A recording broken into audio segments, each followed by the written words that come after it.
Winners quit all the time. They quit stuff they're not good at. I do not negotiate with myself. Once we make a deal, we make a deal, because you're going to get to that point where it gets tough. And people just go through life so unaware. We believe that for people to walk an authentic life, they're going to have to write new rules for their life. What does it look like when you begin to negotiate with yourself?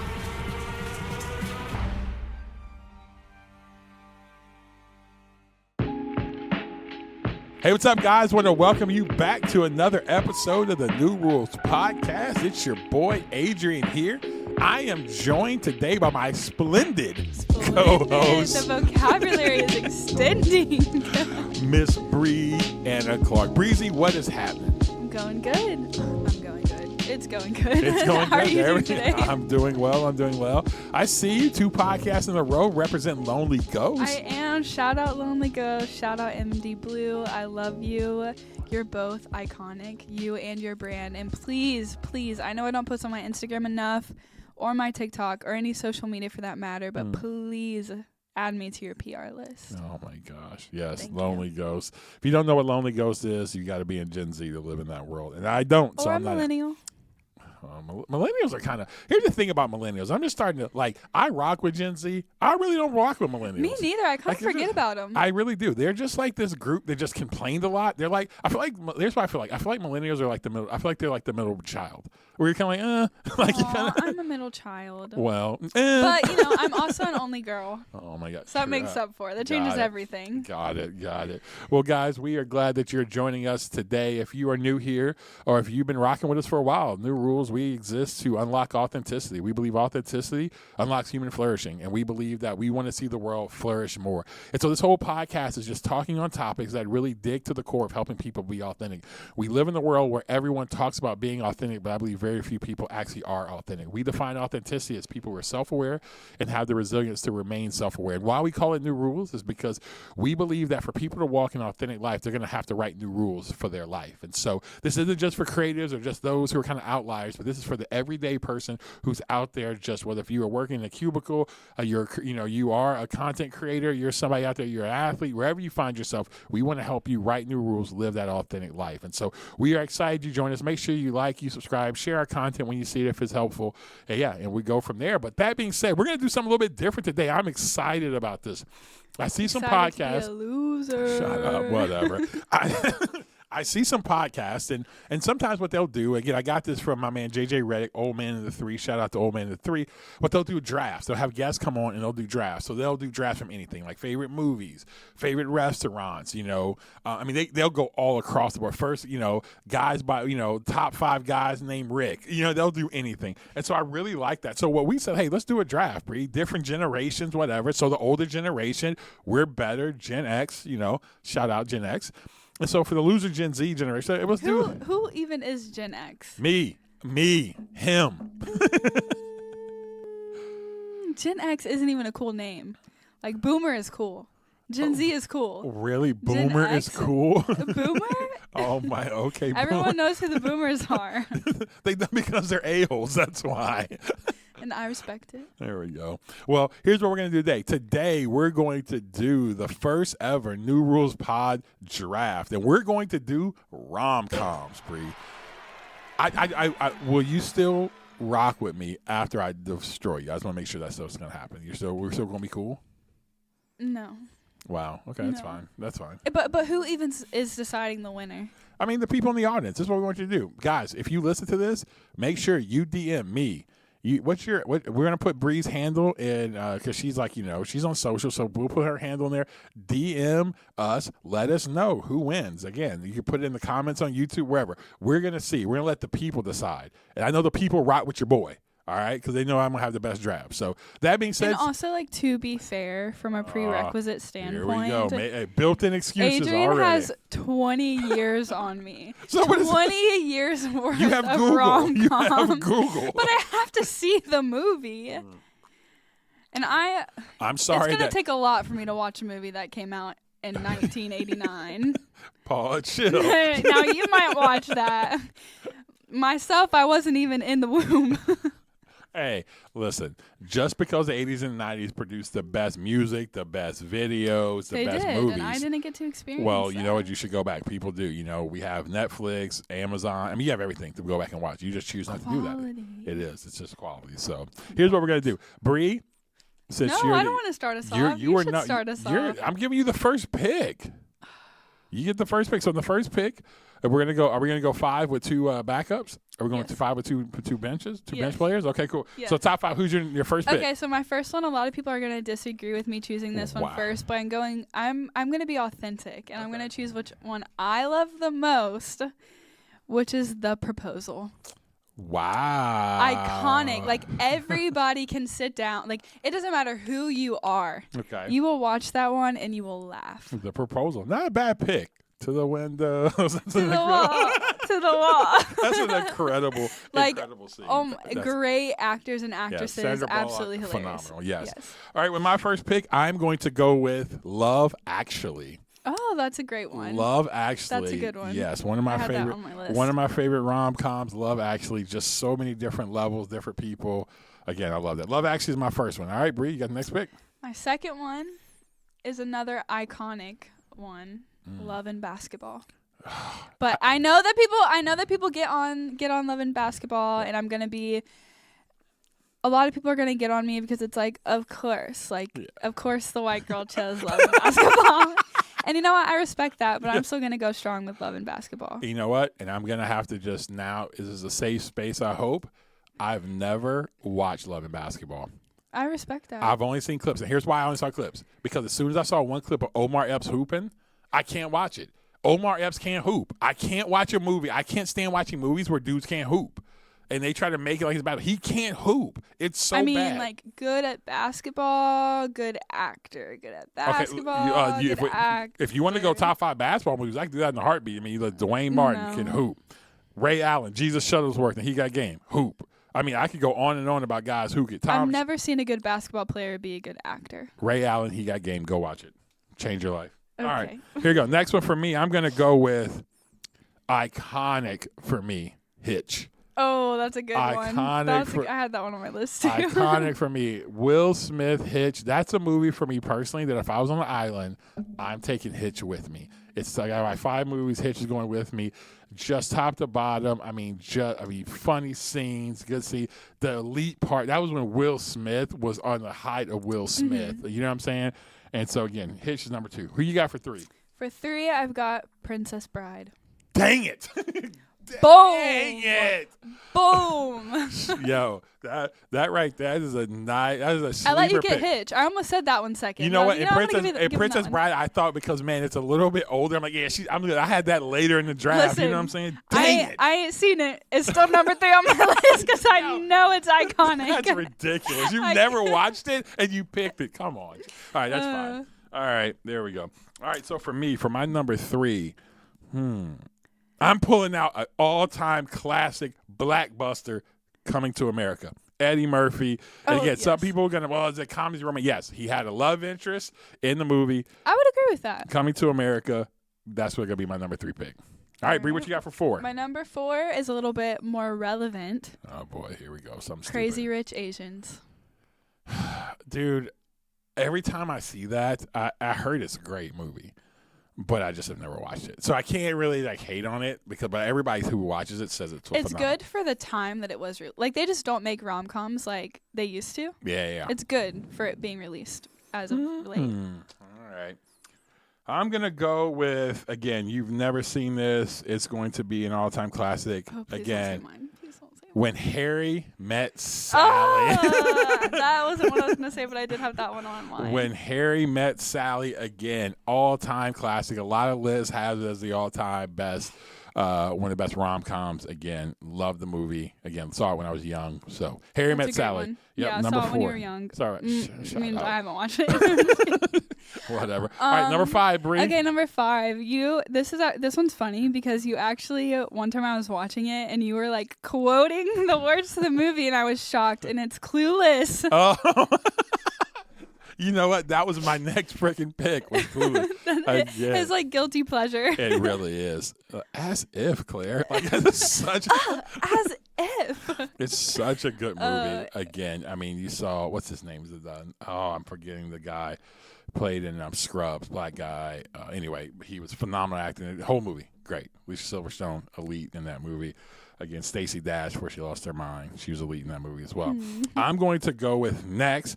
I'm going to pull out another blockbuster for you, and I'm going to go with The Best Man. The Best Man, starring Taye Diggs. Again, you turn on Taye Diggs. Yeah, starting on Taye Diggs. You know, listen, you turn on BET every now and then. You're gonna see it. You're gonna see The Best Man just rolling through BET. Elite movie, big black, great movie, great actors. Crossed over, had a nice little run with it. Loved it. He's like the epitome of like when like older black men hit a certain age and they just start wearing tracksuits every day, like the matching tracksuits, different colors every day, and I love it. It's so true. I never forget one time I walked in with a matching tracksuit. She's like, "Okay, 40-year-old black man, dad." You've hit a new phase of your life. We were just talking about liminal space. You came out of the liminal space. I did. I was like, man, straight tracksuits. Oh my god. Yeah, Taye Diggs, elite, and Best Man. So that was number 5? That was 6, right? Was that 6? I think that was. What I'm about to say will be 6 for me. Okay. So we'll go on my bench. Okay. Will be Pretty Woman. Oh, good pick. Pretty Woman is another one of those that everybody's seen it for the most part. Yeah. Richard Gere, Julia Roberts, just classic movie. Great acting. Great. Incredible. Richard Gere was good in his storyline. Let me tell you this. Richard Gere, I think it was in the 90s, Richard Gere was in his bag. I mean, he was really his bag. I mean, he was kind of like he was the John the Baptist for George Clooney. You know what I'm saying? Like, he paved the way for George Clooney. You know what I'm saying? Got the dark hair, white guys. He kind of paved the way for George Clooney. All right, for my 6th pick, man, you kind of took some of mine. I'm going to go with my 6th pick. For everybody who listens to the pod who's in the South, I'm going to go with Sweet Home Alabama. That's a great. I wouldn't have thought of that one, but that's a really good one. You have a baby in a bar. That's such a great movie. Reese Witherspoon, phenomenal actress. Love Reese Witherspoon. She's still killing it. She is. Still killing it. Reese Witherspoon. So that's my 6. All right, Bree, your last one and off the bench. Here we go. Should I say Legally Blonde? No, I'm just kidding. Oh. My last one that I'm gonna go with this one just because. Another one that I've probably watched this movie like 4 times in the past 2 weeks, and it's The Devil Wears Prada. Hold on. Oh, it is a rom-com. That's not a rom. Yes, it is. Oh, come on. That's a it's rom. It's funny, and there's relationships. There's love. Okay, I'll give that a to woman you. in her work. Listen. That right there, we'll put it in a rom-com. That's an elite That's an elite movie. It's so good. It is. I mean, recently I've been obsessed with Anna Wintour, chief editor of Vogue, and it's like kind of inspired off of that world and her. Dude, that movie. I love that movie. I literally another one you can quote. Another one you quote. The other day I was there and I was like, when I saw you watching, I went downstairs and actually bought it. So I have it on Amazon right now. Wait, that's so funny. Yes. And then Adrian's daughter had never seen the movie before, so we had a whole moment. Yeah, dude, it was great. All right, my last one. I'm gonna go with again, all-time classic movie. Starring someone who doesn't age at all is he must be sipping Illuminati juice, but Tom Cruise and Jerry Maguire. Jerry Maguire, Bree, you're looking at me like you have no idea what that movie is. Oh my god, not one. Elite movie. Grady doesn't know either. Dude, that's what I'm saying. I'm dealing with you too young, Joker. Go. So for everybody out there who actually has lived a little bit of life, they'll tell you Jerry Maguire, Tom Cruise, Cuba Gooding Jr. It's about Jerry Maguire being an agent, and so it's like really one of his first kind of like sports agents movie. He's representing this guy, but he has his love interest. He has this epic scene when he comes in and he gives his whole speech, and then she starts to cry in front of the book club. She's like, "You had me at hello," and stuff like that. Yeah, and then Cuba Gooding Jr. was epic in there. Show me the money, Jerry. Say that's incredible. Yes, so Jerry Maguire. So listen, depending on who votes, depending on what they do, it's all going to be about age. If you're Gen Z, you're going to go with Breeze Bummy Guts. But if you actually have some seasoned parts of your life and you're a little bit more, even if you're Gen Z and you're a little bit more like, let me think of the word, like you're a little bit more educate, you got a little bit more education about you, a little bit more just kind of high society, then you're going to pick mine. You're a little bit more live life, you know. But if you're, you know, if you're a little bit more live life, a little bit more live life, love. live love. Live life, love. Shout out to Sue's getting that Hobby Lobby.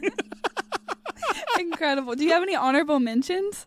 Honorable mentions. The only one else I had on here that I didn't pick was another blockbuster. Was probably going to be Boomerang, another Eddie Murphy movie. I had that. I do know everything else. I think we got through because you know I had 10 things I hate. Yes, 10 things I hate about you. Yep, 10 things I hate I about had you. How to Lose a Guy in 10 Days. Ooh, yeah. Just Go With It. Okay. Mamma Mia.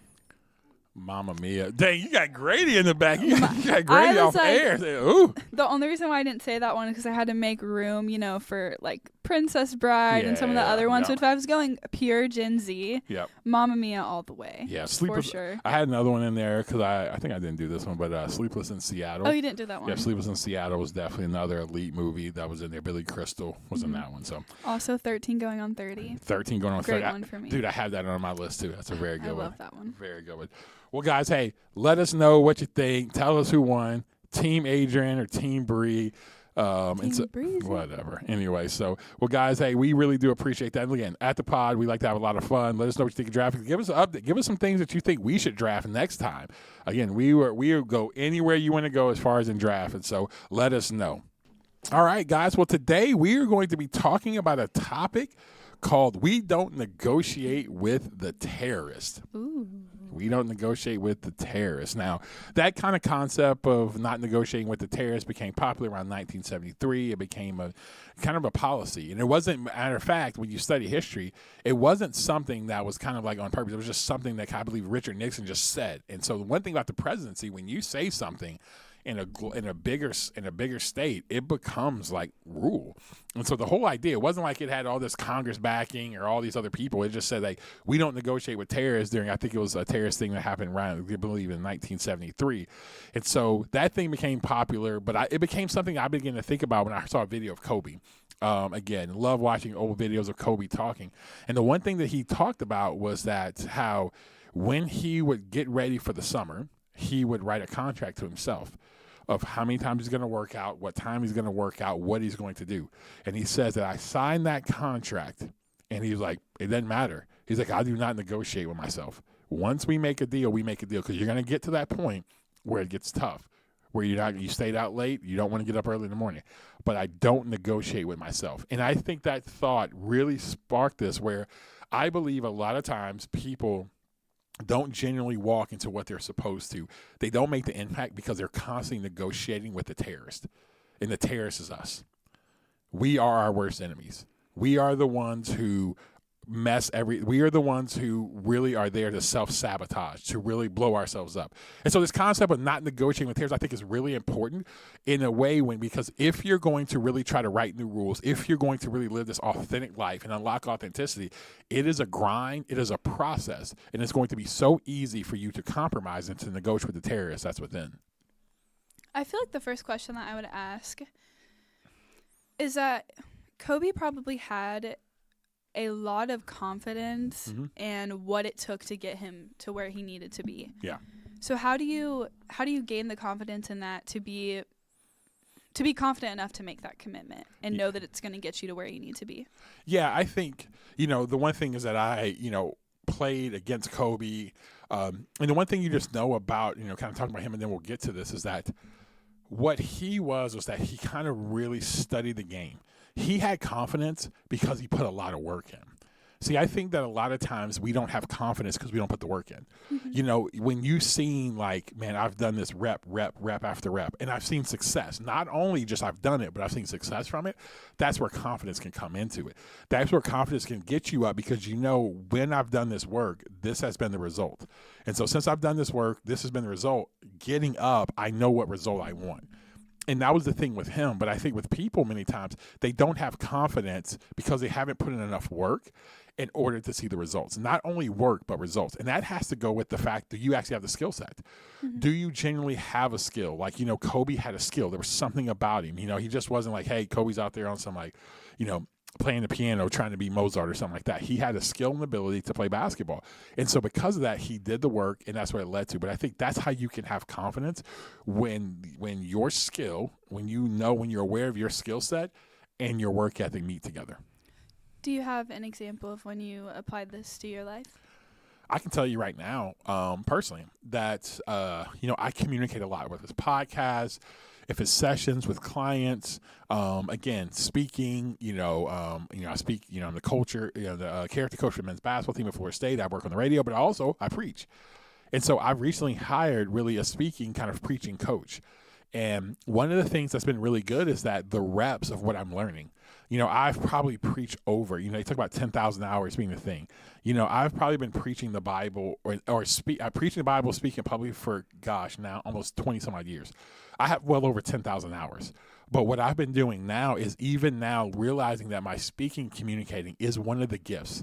I always say this, we talk about like your purpose, but then your really process and really the product you produce. Like the purpose is like your why. Really, your process is really how you do it, and then your really product is what you do. Really, so for me, it's three things: it's communicator, connector, being a catalyst. So communicator is one of the things I feel like I really bring to the world. So I really want to get better at it. So what I've been doing is really honing that skill to where I have ways I practice. I've been speaking for a long time. I don't use notes when I speak, but one of the things I've been doing is really working on the craft of just sharpening over and over again. So I find myself as somebody who could have just kind of let it keep going. I just said, let's go to a new level and let's sharpen, let's work. And so I find myself right now constantly being in there, working on it. Anytime I'm speaking, I can just come up with something, but I'm really trying to work on the craft of actually communicating well. What does it look like when you begin to negotiate with yourself? I know for me personally, I begin to negotiate with myself whenever I get fearful of like, if I put this work in, will it produce this? Mm-hmm. So here's a great example, this podcast. This podcast is probably one of the biggest things I negotiate with. Because anything I do, I want it to be successful. I want it to make impact. I want a big reach. Why do I want a big reach? Because I feel like some of the stuff we're sharing can really help people really live an authentic life. But it's that moment where I feel like, but what if I do this? I've had some podcasts before and they've had a little spark, but nothing that's had like what I've kind of desired for it to be. And this is the first time where I'm saying, okay, we're sticking with it. I'm saying, like, there's been times where I've wanted to quit already. We're only, we're 10 episodes or 11, however many we're into it. But I find myself realizing, because again, like I've said in a previous podcast, what happens if I don't have it? If all this work, I do all this work, and it says I don't have it. What if I'm just average at it? And I think that's what gets me to start negotiating. That gets me to say, well, let's not really record. Hey, let's do this. I can work on this. I can always make excuses, but these are the moments when I feel like I don't know for sure what the results is. It's usually when I'm going into something new. When you ask yourself that what if question, yep, what answers do you come up with? I think that it's interesting because when I really pull back from it, I'm like, okay, what's the worst thing? All right. We invested some money into it. Okay. What if it doesn't work? Man, I think it's more, no one's really going to really know or really say anything. I think it's more inside of me of saying, man, like I feel like I have the ability to communicate, and I think there's things that over years just learning that I think are really helpful. I listen to other people who have big platforms, big podcasts, and I'm like, yeah, some of their stuff's good. Some of the stuff is like, do I think I can be at that level with them? I do. But it's like, but what not? What if I can't? What if I actually get in that? You know what I mean? But it's kind of hard to get into those circles to see what it looks like, It reminds me of time coming up playing basketball. I didn't know, talking about Kobe, I didn't know how good I was until I went to the NBA players camp. And the first time I was there, I'm with the top 100 players in the country. And I bumped up against them and played really, really well. And then that's kind of happened. But it's like one of those things to where I get to the what ifs. It's always thinking about, man, it's more internally for me. And I think for people, a lot of times we have we may not name it, but we have things we're chasing and things we're trying to, goals we're trying to go after. And I think that's what ends up happening. We feel like, what if I don't? You feel like a failure. Is there any benefit to not negotiating on something, even if it doesn't end up how you wanted it to in the end? Well, here's what I would say. I remember Seth Godin, great marketer, said this in his book. He talks about I can't forgot the name of the book. It's called The Dip, and he says that, man, like, winners quit all the time. They quit stuff they're not good at. Mm-hmm. You know, you think about golf, right? Like, one of the reasons why I stopped golfing is because I was getting so frustrated. Now, I realized this at that time. Our kids were younger, and so I was like, man, I'm not willing to put the amount of practice it's going to take. And all I'm going to do is keep being pissed off. I couldn't just enjoy it. I'm too competitive. I couldn't enjoy it. So I stopped because I wasn't willing to do the work to become a golfer to where I could become a scratch golfer or become, close to it. I just wasn't going to put that type of work in order to become that type of person. Now, I think at times, to answer your question, I think at times, yeah, there's stuff that it may be negotiating when you look at the thing you says, maybe you become aware of like, man, I've been trying to do this thing and I really don't have a skill set to do this. Like, I'm not good enough to do this thing, whatever that thing may be. It's okay, I think, to negotiate and says, you know what, man, I need to stop. I think there's also times where it's okay to say, like, you don't negotiate and you keep pushing through, and it may not give you the results at the end. But I can just tell you over life, there's so many times I've learned stuff that didn't give me the immediate result, but I pulled on later, 5 years, 10 years from now, I pulled on that stuff that I learned in that season where I did not negotiate. Do you think that it could ever be harmful to remain committed to something and not negotiating on that? 100%. Like, I think, think about like a relationship. If you're in a relationship with someone's beating you and it's like that and it's abusive, yeah, like, well, I've made a covenant commitment, I got married to this person. Well, there comes a point where you have to look at and say, okay, well, you made an agreement with someone who's not holding their end of the agreement up. Mm-hmm. So I think that's a case. I think it's a case when you start to do it and it becomes unhealthy for you because you start realizing your drivers are unhealthy.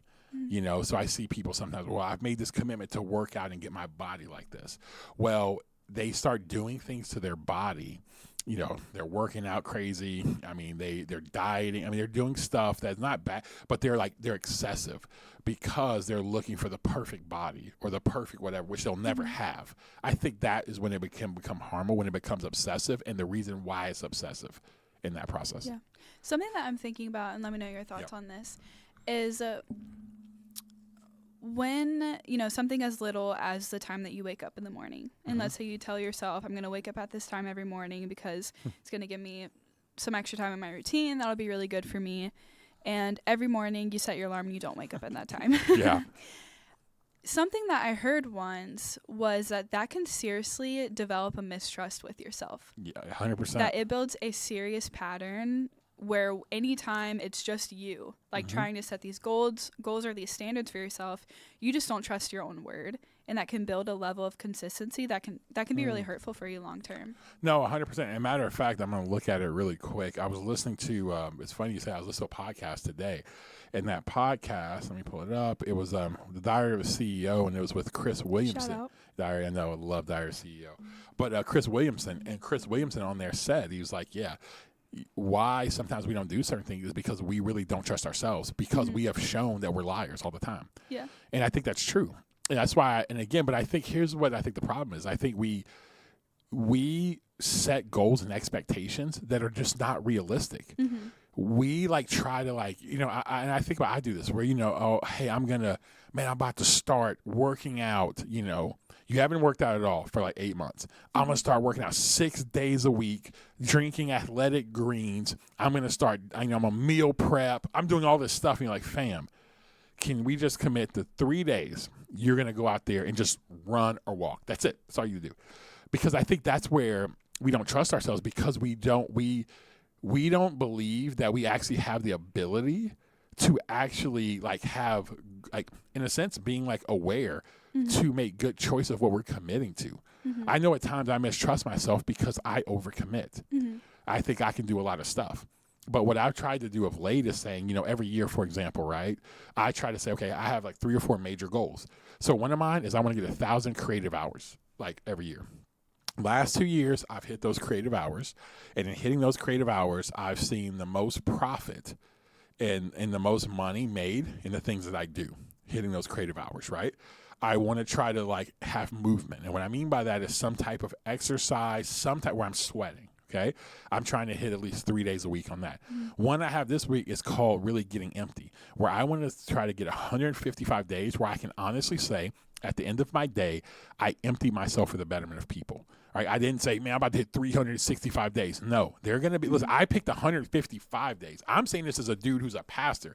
Yeah, there's got to be more than half those days I'm going to be probably lower. I don't feel like I was fully giving to other people. And so I think that's really important. So all that being said, I think sometimes you just got to be aware and make smart choices and realize it's a long journey. You don't have to be like, get it all in one thing. Like you said, can you just start with, hey, can I just wake up? That's all I'm going to do. If I say, here's the thing, if I wake up for a week, I'm going to wake up every day at 8 o'clock and I'm going to try to get a week. If you do that, man, celebrate that. Right. Celebrate that. That's huge. You weren't doing that. But we want the whole thing, that, and I went to the, I got in the ice bath and sauna and I ran 5 miles. You're like, dude, like that's freaking crazy. Just do one thing and build on that. Something else that I've heard too is that oftentimes we make goals when we're at like our highest, like we're kind of feeling a little bit of adrenaline towards that. Like maybe you had a good day at the gym and you're like, oh, that was so good. I'm going to go to the gym every day this week. Yeah. And it's like, no. So I've heard that it's really beneficial to make goals for yourself with like your lowest energy in mind. Like you know what you're like when you're at that point. So make your goals where you know that it's going to be realistic and still pushes you. Like the whole point of the goal is to still push you, but that is a little bit more realistic to accomplish even when you're in that state of mind. Yeah, I think, I tell people, sometimes I tell people don't form like worldviews. And this will get back to this. I say, don't form worldviews in the midst of a storm. Like, don't form your view of the world when like, all hell's breaking loose. Same thing. Don't form whatever your goals are going to be at your highest peak on the mountain. Form your goals when it's like before you ever get to the mountain, before it's high, low, whatever. This is my goals I'm going to. And then here's what I would say too about what you're trying to do. What's the point? So, like, here's a great example. Why do you want to lose weight? So I'll give you this. For a long time, as a guy who was in tip-top shape for almost 24 to 25 years of my life, I got to a point where I got so out of shape.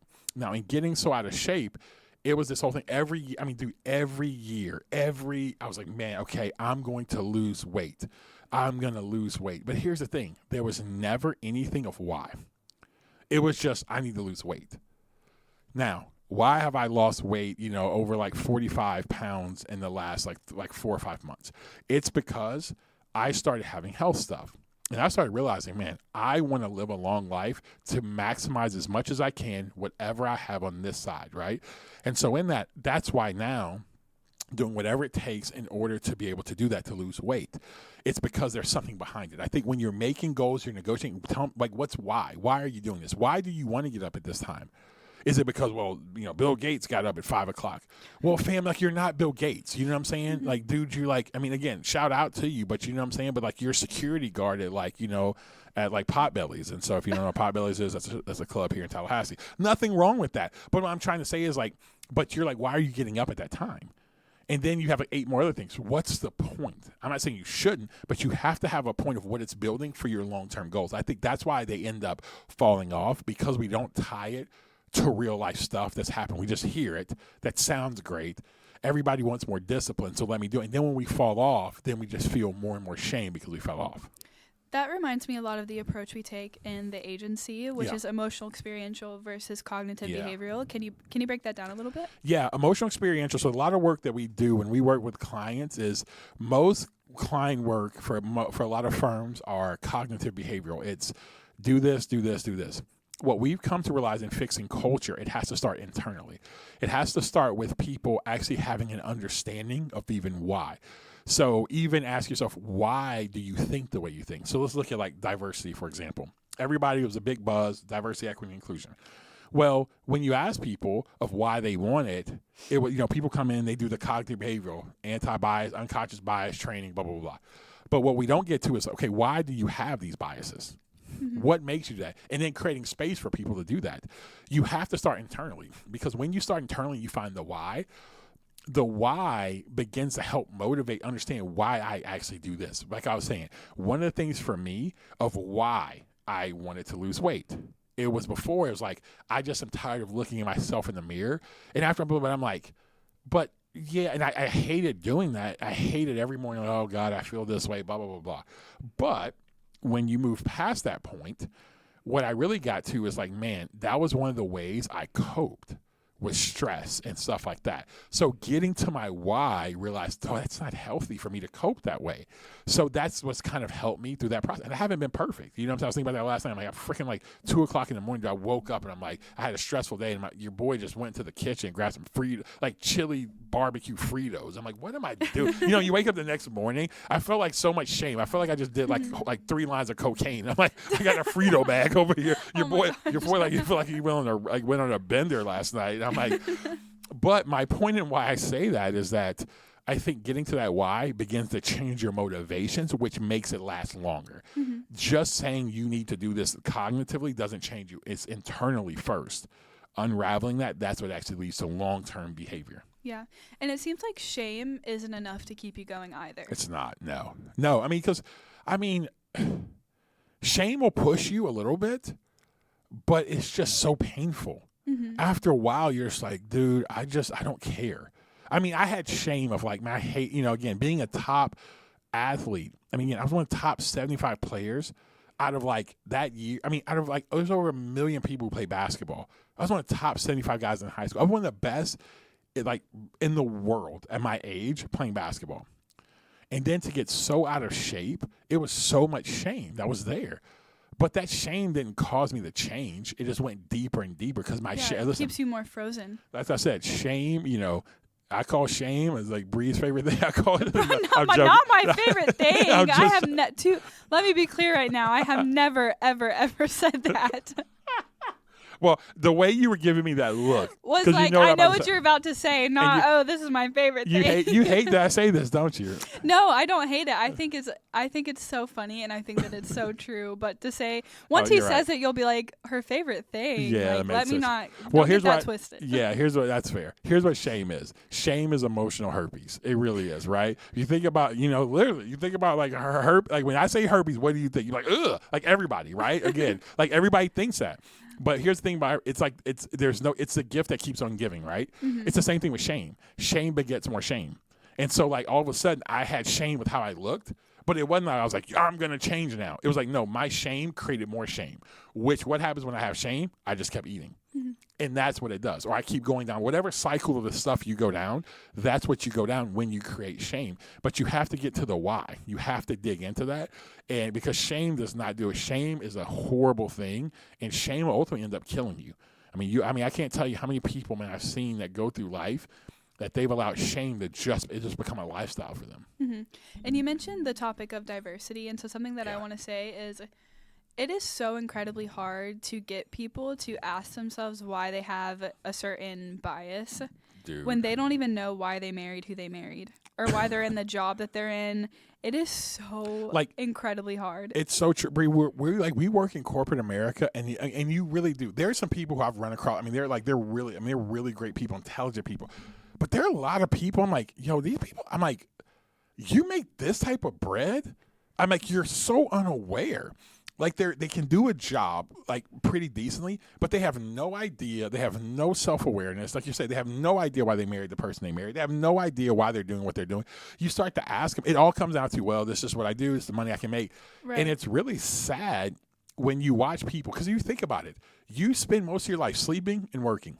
Mm-hmm. Most people work and have no idea why they work besides, well, I got to put food on the table. And then then I hear people say, well, you know what, man, if you were living in Africa, you're living in India or whatever, you wouldn't have this opportunity. Okay, you're right, I wouldn't, but I live here in America. So because I live in America, I feel like I have more responsibility to actually make the most out of the opportunities I have. I can't look back and, what they did in the 1800s. So I can't look back at what somebody's doing. I live here. I'm responsible for my life here. So if I'm responsible for my life here, then I want to know, why am I busting my ass so much to work and then do that and not know why I'm doing it? And you're 100% right. And people just go through life so unaware. And it really does. It's like watching people who are zombies. Go in, clock in, do your thing. Really, it's like the show I've been watching, Severance on Apple TV, where it's like, you have these two lives. You go in and you work, you leave and you're somebody else. And it's just crazy because that's not how it works. Like, I think it's insane for people to be like, well, I got my work life and I got who I am at work and who I am at home. I'm like, yeah, there's certain roles you may have to play differently, but like if you're that disconnected, dude, you are living a disconnected life and it's not healthy. And it's so unfulfilling. 100%. So unfulfilling because you can't not feel negative emotions and still feel good ones. Yeah. Like without feeling anger, you can't feel joy. Yeah. And that is literally a scientific fact. Yeah. And so everyone just ends up being cogs on a wheel. It is. And I think that that's where right now the world has changed. And I think we have an opportunity. I mean, like with the internet, we hear guys like Gary Vee talk about it all the time. And I appreciate it. We're like, you have access and opportunity to do more than what we've ever been able to do. But I think it's us being realistic. I think that's what it's the great resignation. You know what I'm saying? I just consider it the great reconsideration. People just reconsidering, what do I want for my life? Mm-hmm. I don't want to work. People are getting to a place where, you know what? I had a friend of mine tell me, he's an attorney, that he wanted to hire someone and he wanted to hire this person. He was going to pay them almost $40,000 or $50,000 more to be in their firm. This person had a state job. They were making decent amount of money, but he's going to make $50,000 more. But this person pretty much could get their job done in about 3 days. This person told my friend, he was like, hey, I appreciate the offer, but I'm okay here.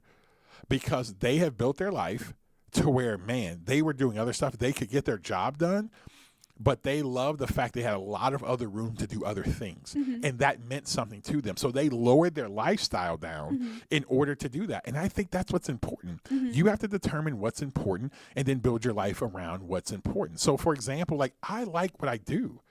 My wife, Wendy, she loves what she does.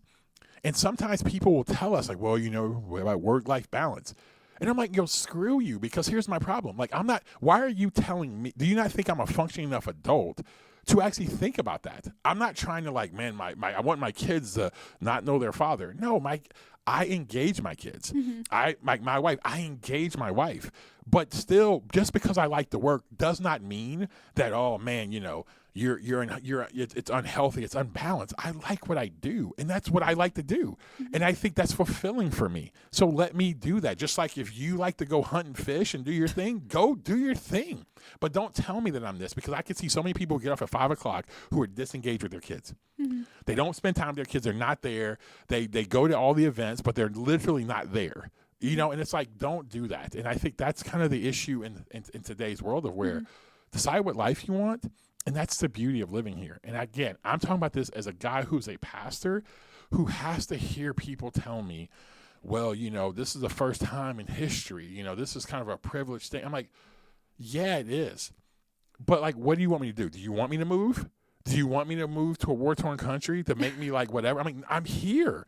So if I'm here, why would I not like literally try to maximize the life that God has actually given me to work in a way, because work is a part of it, and to honor him in my process of the work? I think, yeah, and we can shift these things. We can make decisions. We have an opportunity to do things that other people haven't. Like my grandfather would have longed for the life I have the opportunity for. So you think my grandfather and my great-grandfather, they marched and they did all this so that I can just be like, well, should still live like that? No, I have an opportunity to do some different things. So sorry for my little stump speech right there. No, it makes complete sense.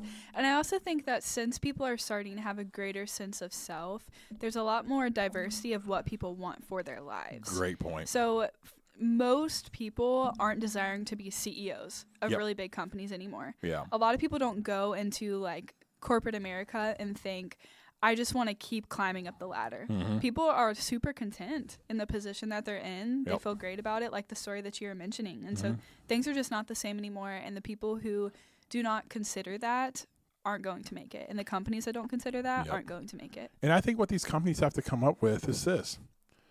People aren't just motivated only by money.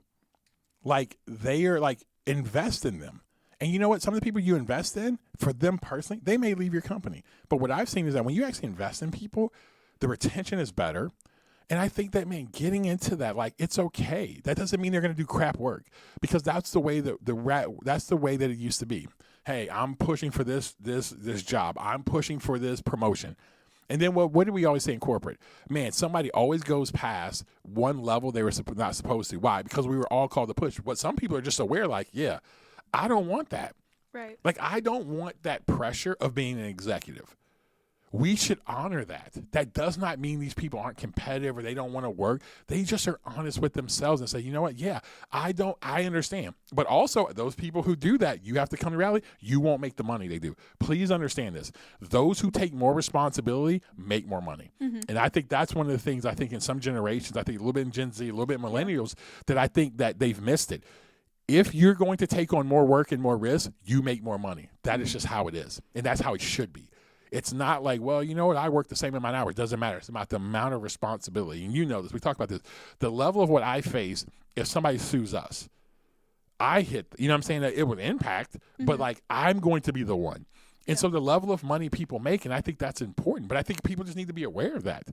And that's okay. Let them choose what they want to do with it, and they're not wrong.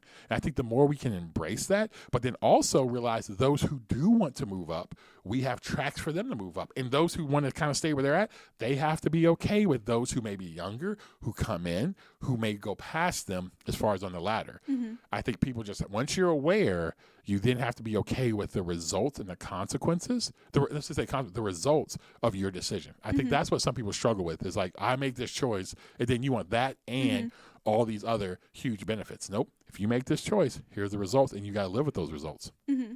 Something that I was thinking about while you're talking, which is a kind of a little bit of a dig towards Gen Z, so I'm interested to hear your thoughts. Oh, okay. Is I feel like Gen Z, because we're a lot more self-aware, and so whenever we are at home or we're with our friends, there's a lot more of a felt emotional burden when it comes to processing the pain of life. And I feel like Gen Z expects for their vocation to compensate them for that. So good. Whereas what you really gain from doing that work is just greater experience of the highs and lows of life. And so that in itself, like greater self-awareness means that you're going to notice and be aware of pain more often, but you're also going to be a lot more aware of joy. Yep. And I feel like because of that felt sense of pain, a lot of Gen Z expects their job to pay them for that like energy depletion that can come with some of the emotional work. Yeah. Bree, that's a great thought. Like I honestly, I feel like we see that all the time. We see that a lot. Like as you're even saying it, I'm like, oh, what you just said is like I'll use way more words and probably way more anger when I'm telling you how I feel. You just have articulated it in a very concise way. But I understand it. I can see how it gets it gets kind of warped up in your head, especially when you're just tired. Yep. It's like you get home from your day and it's like 10 p.m. and you're like, I'm tired. Yep. And it's not. Maybe you're not tired only because of the task of your job, but you're also tired because of all these other emotional facets and things that are in your head or that you're processing throughout the day, which kind of compounds that. Yep. And maybe my opinion will change, but I don't think that it's necessarily your employer's job to compensate you for that. No. Should you be compensated for the work you do? Absolutely. Yeah. And should your employers be aware of some of these things? They should. Yes. But let me just say this. I think it's a great point. See, I've been thinking a ton about this, and again, one of the best leadership books. It's a dense book, but it's so good. Failure Nerve, Edwin Freeman. Edwin Freeman talks about how burnout isn't about work. Burnout is about of emotions and unhealthy taking on. You know, he calls it a self-differentiated leader, someone who knows where they end and the next person begins. So here's an example. When you talk about that idea of emotion, you have all your emotions, right? And your stuff you're aware of, you're dealing with the pain, whatever. But then you have your friends, and you do that. Then you have your other friend, and then you're at work now, and you're working with some other people who now are more emotional. Like, you know, again, like people crying at work, that was an unheard of. We were just watching a video about this. I know. Like, that was an unheard of thing coming up. It was like, yeah, if you did cry at work, it was like, yo, you were at your limit. Mm-hmm.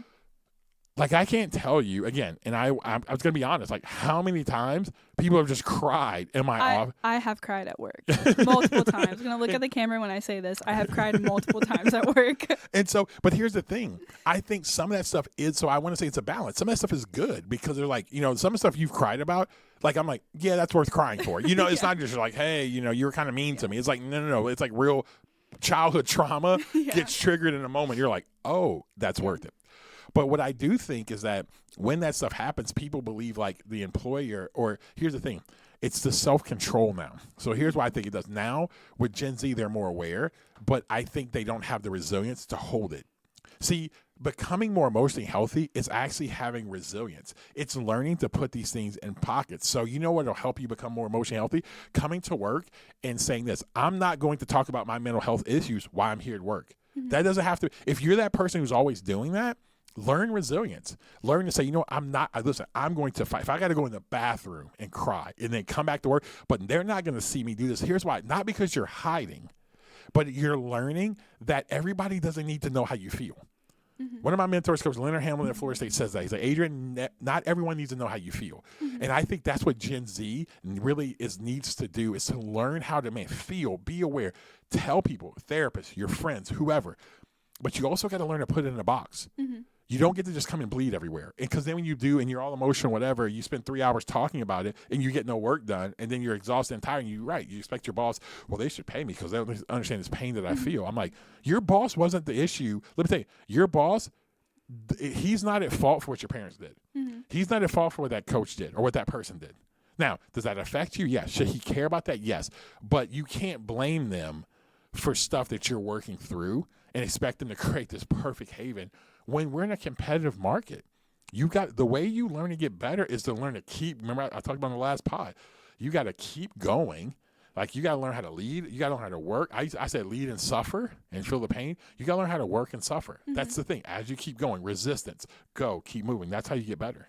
Well, Bree, I like that pod today. That was kind of like, again, we're filming this a little bit later at night.